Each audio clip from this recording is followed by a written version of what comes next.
안녕하세요. 반갑습니다. 이토마토 투자클럽 정석투자 김정수 전문가입니다. 2월 달이 시작됐죠.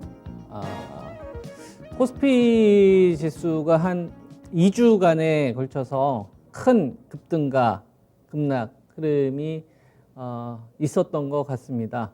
근데 결과적으로 보면 박스권이죠. 그죠? 결과가 나온다면 박스권이다라고 이야기는 하기 쉽지만 우리가 100포인트, 150포인트 이렇게 급락하는 구간에서 그죠? 결과가 나오기 전에 이야기하는 거는 쉽지 않겠죠. 뭐 방송 통해서 여러분들에게 분명 박스권 전략을 제시를 해드렸었고 종합주가 지수가 3120선까지 올라왔는데요.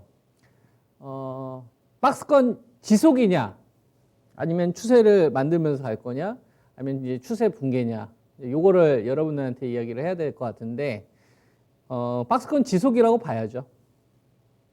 그죠? 조금 더 기간 조정 형태가 많이 진행이 돼야 되지 않겠느냐 이렇게 이제 보고 있는 거고, 지난 시간에 제가 여러분들에게 제시해 드렸던 거는 이제 2990을 제시를 해 드렸었죠. 2990이 회복되면 이제 매수 들어가야 되고 붕괴되면 현금 들고 회복될 때까지 기다리셔야 된다 이런 말씀을 드렸죠. 그래서 2990이 회복이 되면서 3120까지 올라왔는데 요 구간에서는 어디를 공략을 해야 되느냐, 요 구간 지수가 조정 흐름이 나왔어요. 급락하는 주식들도 나오고 버티는 주식들도 나왔는데 지금 구간에서 이제 주도주가 누구냐, 그죠?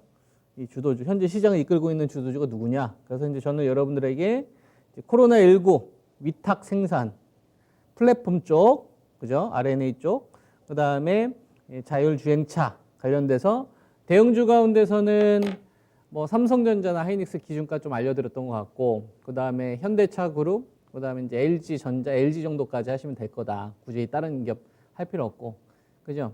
지수에 연동되는 게 아마 이번 주에 나왔을 겁니다. 그러니까 중간 이상 가는 거죠. 우리가 뭐 대형 홈런까지는 아니라고 하더라도 2루타 정도는 칠 수 있는 거죠. 우리가 주식 투자할 때 이렇게 꾸준하게 되는 게 되게 중요하거든요.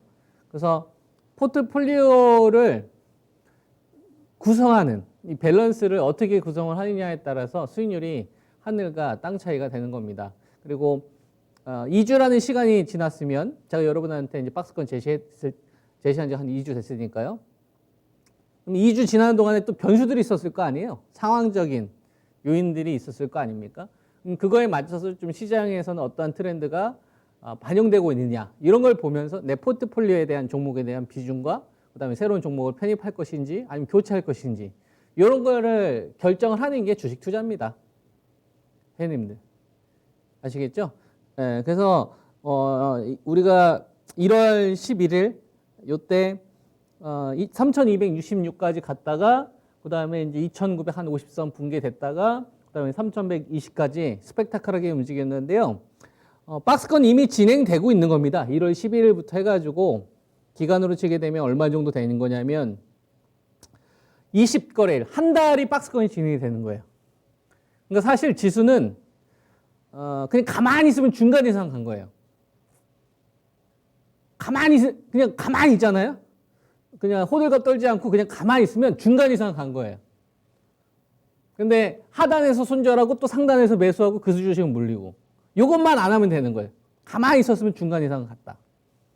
그리고 그게 주도 쪽으로 구성되었으면 시장보다 체감지수가 더 좋았을 것이고, 그 다음에 엇박자 매매를 했으면 지수는 박스권을 보였지만 아마 계좌 같은 경우는 5에서 한 10% 선 정도 마이너스가 났을 겁니다. 지수는 제자리지만. 그죠? 이런 게 항상 반복이 되거든요. 그러면 지금 구간에서 우리는 어떤 전략을 가져가야 될까요? 박스권이라고 하면, 그래 박스권이면은 그 기준을 어떻게 잡을 것이냐, 그리고 그 전략이 틀렸을 경우, 그죠? 대응을 하려면 기준 라인 어떻게 잡을 것이냐, 이게 중요하잖아요. 그 기준 라인으로는 두 가지 숫자를 봐야 한다고 봅니다. 아래쪽으로는 2990, 요 이상에서는 박스권이 유지가 되는 거예요. 아시겠죠? 그러니까 3000 와도 2990 이상이잖아요. 박스권 유지가 되는 거예요.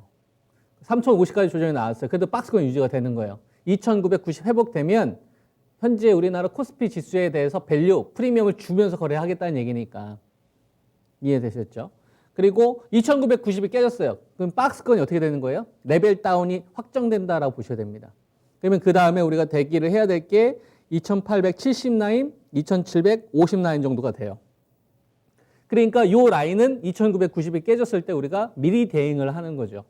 여기 참고를 하시면 되겠고, 그럼 위로는 어떻게 생각할 거냐? 위로는 이제 빵빵 열린 거냐? 그죠? 위로 이제 방향이 열린 거냐? 저는 이렇게 말씀을 좀 드립니다. 3140에서 3160. 코스피 지수 기준으로 보면 3140에서 3160. 이 자리에 대한 완벽한 좀 안착되는 시도가 나오기 전까지는 현재 시장에 대해서는 차익 실현 욕구 또는 경계 매물 우위가 더 우선한다. 그래서 따라가서는 안 된다라고 봐요. 그러니까 이 자리가 만약에 안착되면 종합주가 지수는 우리가 1월 달에 줬던 밸류보다 한 단계 레벨업 된다는 얘기잖아요. 그러면 이때는 애플카 이슈가 시장에 던져지면서 관심 안 받았었던 기아자동차가 폭등하고 현대자동차, 현대모비스가 시총 확 끌어올리고 그죠? 그리고 슈팅이라는 슈팅을 만들면서 이 자리를 넘어섰는데 이 자리를 넘어선다는 얘기는 뭡니까? 이 애플카 이슈보다 시장에 더 실질적인 더 큰 재료가 나와야만 프리미엄을 줄 수 있겠죠. 그러면 1월 10일 저 자리를 돌파를 했었을 때 누가 전고점을 넘어가 주는 흐름들이 나와야 될 것 같느냐라고 보면 종합주가지수를 구성하는 데 있어서 대표 주식들을 보는 겁니다. 예를 들면 시장이 전고점을 넘어가려면 삼성전자가 어떻게 해야 될까요? 이 자리를 돌파하는 시도라도 나와야 되겠죠. 그리고 SK 하이닉스가 14만 원 정도 되는데 이 자리를 넘어서는 시도라도 나와야 되겠죠. 또는 현대자동차나 애플카 이슈가 던져졌는데 구체적인 내용이 나왔는데 오히려 이때보다 고점이 낮잖아요. 이걸 넘어서는 뭔가 재료가 나와야 될 거 아니에요. 현재 시장이 전고점을 넘어서려면. 그죠? 기아자동차가 위쪽으로 신고가 가는 흐름을 보였는데 이 기아자동차가 누구한테 번져줘야 됩니까? 현대모비스 이런 애들한테 번져줘야 되는 거죠. 그리고 현재 시총 상위 종목들인 LG화학, 그 다음에 뭐 삼성, 바이오로직스, 셀트리온 이런 대형주들을 한두 마리 정도는 전고점을 돌파해주는 어떠한 사건이 발생이 돼야 된다 이겁니다. 그래야 이 코스피 지수가 전고점을 돌파하는 시도가 있을 때 의미가 있다라고 볼 수가 있는 거죠. 그냥 단순히 시장에서 어떤 테마가 불어서 어떤 테마주들이 상한가를 갖다더라. 그죠? 그 다음에 거래대금에 어떤 동반 없는 어떤 단순 기대감으로 돌파하게 되면 설사 넘어선다 하더라도 어떻게 됩니까? 밸류 부담을 느끼는 구간이기 때문에 차익 실현 효과가 크다 이거죠. 하다못해 LG 그룹 내에서도 뭔가 호재가 나와야 되는 거예요. 그래서 우리가 주식시장에 대해서 대응을 할 때는 그냥 무조건 이렇게 될 거야 라는 게 아니라 어떤 사건이나 이슈가 던져졌을 때 그게 합리적이냐 타당하냐 모두가 납득할 수 있을 만한 요인으로 상승하느냐 아니면 분위기에 취해서 올라가느냐 그죠? 이게 되게 중요한 전 포인트라고 보거든요. 그래서 그거에 대한 좀 포인트로 3140에서 3160에 안착하면 다행이지만 안착하지 못하게 되게 되면 계속적으로 2990에 대한 이 박스권 기준으로 계속 가져가야 된다고 보고 있고요. 그리고 3140에서 60이 됐었을 때 누구를 봐야 되냐면 삼성전자하고 하이닉스를 봐야 되는데 오늘은 제가 삼성전자와 관련된 부분부터 이야기를 하겠습니다. 그러니까 이거는 지수 관련된 대형주 거래하시는 분들한테 되게 중요한 기준 라인이 되겠죠. 그죠? 삼성전자는 84,500원을 전 기준으로 보고 있습니다. 지난번에 이제 84,000원 깨지는 자리에서 한번 공략해 보라고 말씀을 드렸었잖아요. 그죠? 삼성전자는 84,000원 라인이 깨진 라인 때. 그래서 실제 그 자리에서 단기 반등 나왔었죠. 추세 못 만든다고 했어요. 근데 다시 나왔을 때는 이 자리 노리지 말라고 했죠. 어딜 노리라고 했어요? 하이닉스를 노리라고 했죠. 하이닉스는 11만 8천원, 11만 2천원. 그죠? 예, 그래서 주가 흐름들은 여러분들 직접 확인해 보셨으면 이제 결과가 나왔을 거고. 그러면 이 자리 다음에 삼성전자에 대한 밸류를 어떻게 계산할 것이냐. 이걸 놓고 지수 전략을 세울 수 있어요. 이건 제 기준입니다. 제 기준인데 이게 뭐 납득이 되시면 이대로 하시면 되는 거고 이게 잘 납득이 안 되시면 여러분들 나름대로 맞다고 생각하시는 대로 투자하시면 되죠. 다만 저는 이제 이게 확률이 높기 때문에 이 방법을 여러분들한테 말씀을 드리는 겁니다. 자, 삼성전자를 보게 되면 시가총액 기준으로 한 500조 정도 되잖아요. 우선주까지 포함하게 되면 한 550조, 560조 정도 되는데 종합주가지수를 빼놓고서 이야기를 할 수 없죠. 이 주식을 빼놓고. IT 반도체 투자하시는 분들이 삼성전자 빼놓고 어떻게 투자를 결정합니까? 삼성전자의 흐름을 잘 한번 보면 삼성전자, 자, 요걸 한번 보여드릴게요. 월봉 기준으로 보면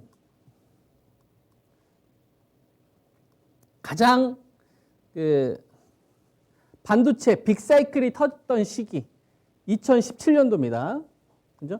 2017년도 요때. 그죠? 요때 반도체 초호황 때. 반도체 초호황인데 슈팅 나왔던 자리. 그러니까 비정상적인 가격이 형성됐던 가격이에요. 중국에서 오포, 비보, 뭐 화웨이 이런 애들이 막 시장가로 막 물량 싹쓸이했던 비정상적인 가격에 의해서 만들었던 자리. 이때 삼성전자가 한 50조 좀 넘게 벌었거든요. 그죠? 이때 삼성전자가 1.98배까지 갑니다. 슈팅했던 자리까지. 그리고 실질적으로 반도체 고점을 이야기할 수 있는 자리. 삼성전자 여러 가지 사업이 있어요. 근데 그 중에서 제일 중요한 게 어디입니까? 반도체죠. 근데 반도체에서도 메모리 반도체가 이게 절대적인 영향을 끼칩니다. 삼성전자가 240조 매출 나오면 그 중에서 영업이익이 한 18조 정도 영업이익이 한 35조 정도 나오면 그 중에서 절반 18조 정도 되는 게 반도체에서 나와요. 또 그 반도체에서 70% 정도 되는 비중이 D램에서 나옵니다. 그래서 D램 가격이 되게 중요하거든요. D램 고점은 언제 쳤었냐면 2017년도 11월 달 반도체 슈팅이 나왔었을 때 고점을 치지 않았고요. 2018년도 5월 달에 고점을 쳤었어요. DDR4 8GB를 기준으로 얼마 정도 올라까지 갔었냐면 2.4달러에서 얼마까지 올라갔었냐면은 이때 이제 8.3달러까지 올라갔었죠. 그래서 하이닉스는 2017년도 11월 달부터 빠지지 않았어요. 테스 2017년도 11월 달부터 빠집니다. 사이맥스 2017년도 11월 달부터 빠집니다. 삼성전자가 빠지던 이 슈팅자부터 빠지는데 D램에 대한 매출 비중이 높았던 하이닉스나 비메모리 쪽 관련된 매출 비중이 높았던 뭐 유니테스 이런 업체들, 후공정 관련된 이런 업체들은 2018년도 5월 달에서 6월 달, 7월 달부터 빠지기 시작을 하죠. 즉 D램이 고점 쳤던 자리에서 그때부터 빠지기 시작을 했었거든요. 이때 밸류가 1.53배 정도 됩니다. 삼성전자가 58조 벌었을 때요. 그죠? 그래서 요 슈팅 자리가 지금 가격으로 치게 되면 대충 한 84,500원 정도가 된다는 얘기예요. 제가 여러분들한테 84,000원 정도 깨지는 자리에서는 왜 공략 가능하냐? 2017년대 슈팅 때 밸류입니다. 슈팅 때 밸류. 그죠? 근데 그러면 슈팅 때는 오히려 매도 타깃이 아니냐? 그렇지 않죠. 상황이 달라졌죠. 요때는 뭐밖에 없었어요. 메모리 반도체가 중심이었잖아요. 지금은 메모리 반도체에 뭐가 붙습니까? 파운드리, 인텔. 그죠? 인텔 CPU 외주. 그러니까 메모리뿐만 아니라 비메모리라는 무기가 하나 더 생겼었고 요 당시는 슈팅이긴 하지만 중국이라는 잠재적인 리스크가 있었잖아요. 칭화윤회 같은 기업. 뭐 100조, 150조 중국 정부에서 투자하고 지금은 중국의 반도체 뭐 회사채도 못 갚을 정도로 부도나서 잠재적인 위험 요소가 많이 사라졌잖아요. 똑같은 슈팅이라고 하더라도 지금이 훨씬 더 안정적인 거죠. 84,500원이라는 자리는. 이해되시죠? 자, 근데 반도체 D램 가격이 언제 고점을 쳤다고요? 2018년도 5월 달에 고점을 쳤더라. 그죠? 그러면 84,500원이 가지고 있는 의미는 이해되셨죠? 그러니까 지금 자리에 들어가면 2017년도 슈팅 때 가격에 들어가는 거예요. 반도체 가격이 막 미친 듯이 슈팅으로 비정상적으로 거래했던 가격에 들어가는 겁니다. 그때에 비해서 지금 나아지는 점은 있죠. 잠재적인 리스크가 사라졌으니까 중국이라는. 그죠? 네, 근데 D램 가격은 반등은 지금 나오기는 시작하지만 초호황 때 수준만큼 뭐 미친 듯이 올라가거나 그러지는 않죠. 그때는 막 하늘 뚫고 가는 신고가를 갔던 구간이었고 지금 그렇지는 않으니까.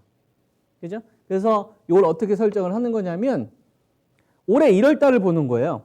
아니, 작년도구나. 작년도 2020년도 1월 달을 보는 겁니다. 야, 2020년도가 벌써 작년이구나. 시간 빨리 갑니다. 그죠? 자, 2020년도 1월 달, 이때 삼성전자가 하이닉스와 같이 이제 반등이 나오는데 하이닉스는 2, 3월 때 고점을 쳤는데 삼성전자는 1월 달에 그 고점을 먼저 쳤어요. 왜냐하면 이제 사업 주력 매출 비중이 다르니까. 이때가 2019년도 12월 달이 트럼프하고 이제 중국하고 여태까지 미중 관련된 부분 계속 합의 안 하다가 합의 시작한다는 얘기 나오고 나서부터 주가가 올라갔었거든요. 그래서 이제 반도체도 바닥 치겠구나 라고 하면서 주가가 올라갔다. 근데 바닥은 안 쳤어요. 이 당시에 반도체 가격이 2.85달러였으니까. 그죠? 근데 뭐가 터졌죠? 작년도에 코로나가 터졌어요. 코로나가 터졌어요. 그래서 전 세계 팬데믹. 그래서 제조업 관련된 업체부터 시작해서 뭐 서비스 이런 게 완전 싹 다 망가졌습니다. 그래서 바닥 칠 거라고 생각했던 디램이 바닥 치지 못했죠. 근데 크게 빠지진 않았어요. 그러다가 바닥을 치고서 돌아섰던 요 시점에 5월 달에서 6월 달 바닥을 치죠. 요때 그 삼성전자가 이 디램, DDR4 8GB 이 가격이 몇 달러까지 올라가냐면 3.3달러에서 3.4달러까지 올라갑니다. 그러니까 실질적으로 디램 가격에 반등이 나왔죠. 그래서 반등이 나온 거예요. 그죠? 근데 요 자리 조정 나왔다가 지수 올라가는 자리에서 버벅거렸지만 8월 달에 다시 회복이 되죠. 그러다가 10월 달, 11월 달 다시 올라가죠. 디램 가격이 올랐을까요? 안 올랐어요. 요 당시 10월 달, 9월 달 요때도 디램 가격은 2.85달러 수준까지 왔습니다. 그러니까 실제로 디램 가격은 2.85달러 내외에서 거의 안 움직였었던 거예요. 3.3달러까지 떨어지다 안 올라. 그러면 요거는 뭐냐면 삼성전자의 전체 영업이익의 절반이 반도체에서 발생이 되는데 그 중에서 7할이 디램 쪽이다. 메모리 반도체 쪽이다. 근데 그 메모리 반도체의 절대적인 이익을 차지하는 것은 고정 가격 아닙니까? 그죠? 근데 고정 가격 자체가 오히려 고점이 낮아졌는데도 불구하고 지수는 올라왔었더라 이거예요. 그러면 이익으로 평가받는 게 아니라 다른 플러스 요인이 있었기 때문에 올라간 거지 않습니까? 그죠? 이게 뭐였었죠? 인텔 사건. 인텔이 이때부터 폭락하기 시작을 했거든. 인텔의 실적 컨퍼런스 콜에서 얘기를 하면서부터 자기들이 가지고 있었던 주력 분야, 낸드 쪽 관련된 부분 철수하면서 하이닉스한테 넘기기 시작을 하고 그 다음에 인텔 CPU를 이제 외주 준다는 얘기가 나오면서부터 그 반사이익, 삼성전자의 파운드리 쪽에 대한 부분이 반사이익이 되면서 반도체 디램 가격이 떨어지지 않았음에도 불구하고 올라갑니다. 그죠? 그래서 올라간 거예요. 반도체 가격이 올라가지 않아도 그래서 올라간 거예요. 이거에 대한 프리미엄을 받았기 때문에, 즉 이슈가 발생됐기 때문에 올라간 겁니다. 인텔이라는 반사이익 이슈. 그죠? 이때 3.3달러 정도 되잖아요. 현재 지금 DDR4 3달러 한 초반 정도 되니까 요 정도까지 되게 되면 제가 말씀드리고 싶은 포인트는 뭐냐면 그러면 84,500원 위로 가면 다행인데 아래쪽으로 떨어졌을 때 얼마 가격에 진입을 했었을 때 리스크가 적느냐를 이야기를 하는 겁니다. 내가 반도체를 가지고 있어요. 테스를 가지고 있어요. 원익 IPS를 가지고 있습니다. 하나 머티리얼즈를 가지고 있어요. 원익 QNC를 가지고 있어요. 언제 진입할 거냐 이거지. 언제 신규 공략을 할 거냐 이거지. 기존 가지고 있는 사람이 있다면 언제 물량을 살 거냐 이거지. 그 다음에 코스피 종합주가 지수에 대한 전략을 세운 사람들은 어떤 주식을 가지고서 대응을 할 것이냐. 차트로 가능할 것 같냐 이거예요. 저는 사건으로 보라는 얘기예요. 사건. 밸류를 비교를 해서. 그래야 프리미엄이 붙는 시장인지 안 붙는 시장인지를 알 수 있을 거 아닙니까? 그죠? 그래서 지금 83,500원 정도 되는데 84,500원에서 만약에 여기서 방향을 돌리려면 9만 원대 안으로 가야 돼요. 그게 아니라고 한다면 요때의 밸류를 다시 확인하러 가는 과정들이 필요하지 않을까. 작년 2020년도 1월 달 또는 12월 달 요때의 밸류를 확인하러 가야 되는 흐름이 나와야 되지 않을까라고 보는 거죠. 그러면 우리가 코스피 종합주가지수도 그렇고 삼성전자나 IT 반도체 쪽 가지고 있는 분들도 전략을 세울 때 이런 식으로 전략을 세울 수 있겠죠. 코스피 지수가 아래쪽으로 떨어지면은 2920에 있으면 그냥 박스권 유지구나. 그럼 개별 종목 대응이에요. 그게 다예요. 근데 반대로 3140에서 3160이 안착이 되려면 누가 시장을 안전하게 움직여줘야 되냐 이거예요. 삼성전자가 도와줘야 되더라. 그러려면 삼성전자가 도와주려면 9만 원대 안착해서 여기서 사건이 발생해야 된다 이겁니다. 모두가 납득할 수 있을 만한 상승 요인이 발생해야 된다 이거예요. 그러면 하다못해 디램 가격이라도 올라가야 된다 이겁니다. 고정 가격이라도 그 작년도 5월 달에서 6월 달 이때 발생됐던 이때 수준보다는 높아져야 된다는 얘기를 하는 거예요. 이때가 3.3달러에서 3.4달러 했으니까. 저 때는 그냥 단순히 바닥 기대감 아닙니까? 그러면 기대감만 있는 상태에서 이때 수준으로 밸류를 계산을 해보면 7만 5천 원대에서 한 7만 8천 원 정도가 나오거든요. 그러면 우리가 이렇게 전략을 세울 수 있죠. 내가 대형주 쪽에 대한 공략을 하시는 분들은 적어도 7만 8천 원이나 7만 5천 원 정도 왔었을 때 리스크가 적다는 얘기를 하는 거예요. 지금 보유자분들의 입장에서 가지고 있는 사람 대응을 해야 되겠죠. 장기적으로 가지고 있는 사람들은 그분들 나름대로의 어떤 전략을 세워야 될 거고. 근데 신규로 공략하는 사람들 입장에서는 이 정도를 기준으로 잡아야 되지 않겠느냐 이렇게 보는 겁니다. 그래서 삼성전자를 보면 IT 반도체에 대한 전략을 세우는데 조금 더 용이하다. 이 말씀을 좀 드릴 수 있는 거죠. 그리고 SK 하이닉스는 여러분들한테 뭐 열심히 말씀드리고 있는데 11만 8천 원? 이 자리가 한번 반등 나온 거고 이 자리가 이제 그 깨지게 되면 11만 2천 원 정도 이렇게 이제 보시면 됩니다. 위쪽으로 제압되는 흐름이 나오려면 이 14만 원이라는 자리가 또 의미가 있어요. 여기서도 사건이 발생돼야 됩니다. 어떤 사건? 디램 고정 가격의 급등이라는 사건이 나와야 됩니다. 적어도 2020년도 6월달, 7월달에 고점을 넘어서는 흐름들이 나와야 모멘텀이 발생이 되고 그래야 이익 컨센이 높아지고 그럼 납득할 수 있지 않습니까? 이런 걸 가지고서 저는 전략을 세워야 된다고 보고 있고 그러한 측면에서 먼저 이번에 움직였던 게 IT 반도체 쪽에서는 덕산 네오룩스. 그죠? 여러분들에게 이제 덕산 네오룩스하고 ICD 말씀드렸는데 ICD보다는 덕산 네오룩스, SDC 이 투자 모멘텀 때문에 먼저 움직임이 나오고 있고요. 반도체 쪽 같은 경우에는 원익 IPS, 그다음에 이제 테스. 원익 IPS보다는 좀 테스가 좀 밸류 부담이 없는 상태입니다. 그래서 이쪽도 좀 공략 가능하다고 보고 있고, 그다음에 반도체 장비 쪽 유진테크를 빼놓고 이야기할 수 없겠죠. 이런 주식들이 IT 반도체 쪽에서 여러분들이 조정 구간을 공략이 가능한 섹터가 아니냐 이런 말씀을 드릴 수 있을 것 같고요. 그다음에 이제 전기전자 쪽 같은 경우에는 TV 가전 쪽에서는 LG전자 14만 원짜리를 기다리고 있는데 만약에 LG전자가 가격을 주면 다행이지만 만약에 LG가 가격을 주지 않는다고 한다면 지주사 쪽도 한번 노려볼 만하다고 봅니다. LG 그러니까 녹십자가 있으면 녹십자 홀딩스가 있듯이 LG전자가 있으면 LG 그죠? 이쪽 연동된 섹터 쪽으로 공략을 하면 된다고 보고 있고요. 현대차나 현대모비스, 기아차 얘네들이 이제 사실상 대장주 흐름인데 신규 공략하기에는 좀 부담되는 게 사실입니다. 저도 여러분들에게 조정이 나면 현대모비스 가장 먼저 공략을 하셔라라는 말씀을 좀 드렸었는데 30만 원대 초반 자리가 안 왔죠. 그래서 사실상 공략할 수 있었던 기회는 별로 없었을 겁니다. 다만 반도체는 좀 기회가 있었겠죠. 그죠? 그렇게 좀 참고하시면 될 것 같고 그다음에 바이오 제약 가운데서 녹십자, 그다음에 한미약품 이런 애들이 먼저 판을 요번에 열어놨던 거고요. 오늘 움직인 게 바이넥스 같은 애들이 잠깐 이제 반등이 좀 시도가 나왔고 여기에 이제 플랫폼 쪽 제가 여러분들한테 말씀드렸던 게 3인방이죠. 올릭스, 에스티팜, 올리패스 RNA 플랫폼이 이제 DNA 시장뿐만 아니라 기존 시장을 장악할 거다.